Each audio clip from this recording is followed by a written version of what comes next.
Turkish President Recep Tayyip Erdogan has stepped back from his threat to expel 10 Western ambassadors over their support for a jailed civil society leader.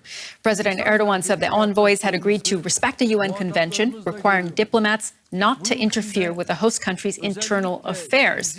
The dispute began when the diplomats called for Turkey to respect a European Court of Human Rights ruling, calling for the release of prominent Turkish philanthropist Osman Kavala. He has been in detention for 4 years without conviction, charged with financing protests and involvement in an attempted coup.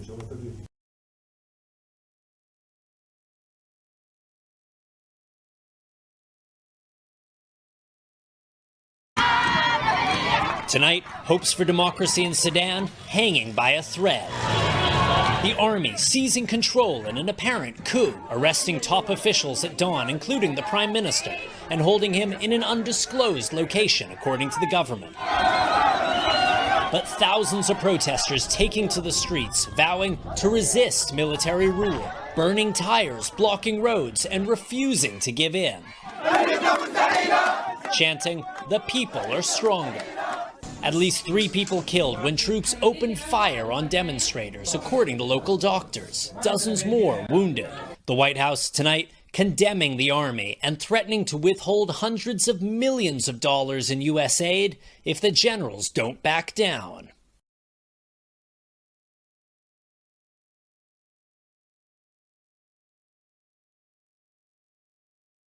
This is the only image of her trial since it began on the 14th of June.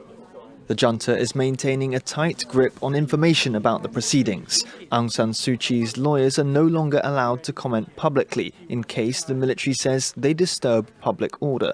The ousted leader of Myanmar, under house arrest since the 1st of February, is facing many charges: illegally importing and using walkie-talkies, breaching coronavirus restrictions, sedition, violating the Official Secrets Act, and corruption. Back in March, the junta published testimonies against her. I entered Aung San Suu Kyi's house carrying silk and food in shopping bags that also included 20 packs of 100 sheets of $100 bill notes, $200,000 in total, plus 25 gold bars.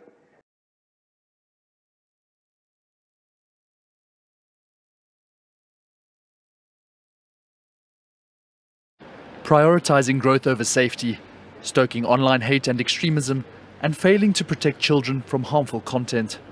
These were just some of the accusations leveled at Facebook on Monday by whistleblower and former employee Frances Haugen, as she answered questions from UK lawmakers about the tech titan. One of the things that happens in aggregate is the algorithms take people who have very mainstream interests and they push them towards extreme interests. You can be someone center left and you'll get pushed to radical left. You can be center right, you'll get pushed to radical right. You can be looking for healthy recipes, you'll get pushed to anorexia content. There are examples in Facebook's research of all this. While it echoed much of what Haugen told the US Senate earlier this month, her appearance drew great interest from the UK Parliamentary Committee, which is currently drawing up legislation to rein in the power of social media businesses.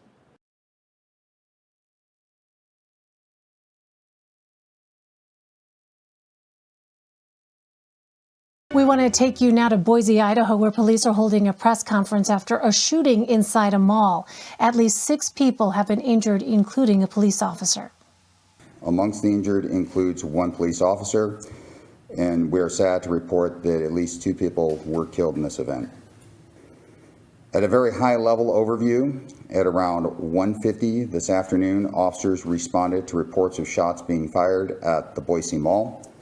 Shortly after responding on scene, officers encountered an individual matching the suspect's description, and there was a exchange of gunfire that ensued shortly thereafter, resulting in the officer's injury, as well as the suspect being taken into custody.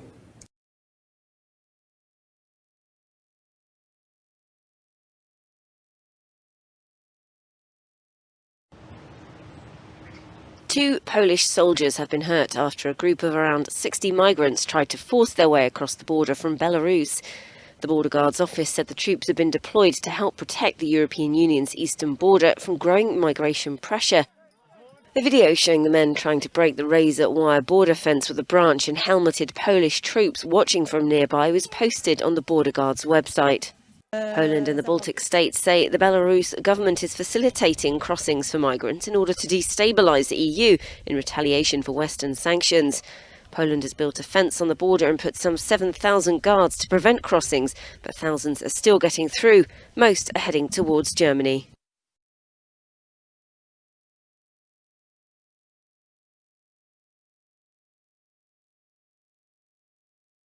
Japan's Princess Mako gave up her title and married her college sweetheart, Kei Komuro, on Tuesday.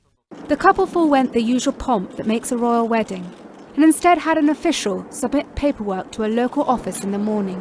Mako also refused to receive a one-off payment of about $1.3 million, typically made to princesses when they marry.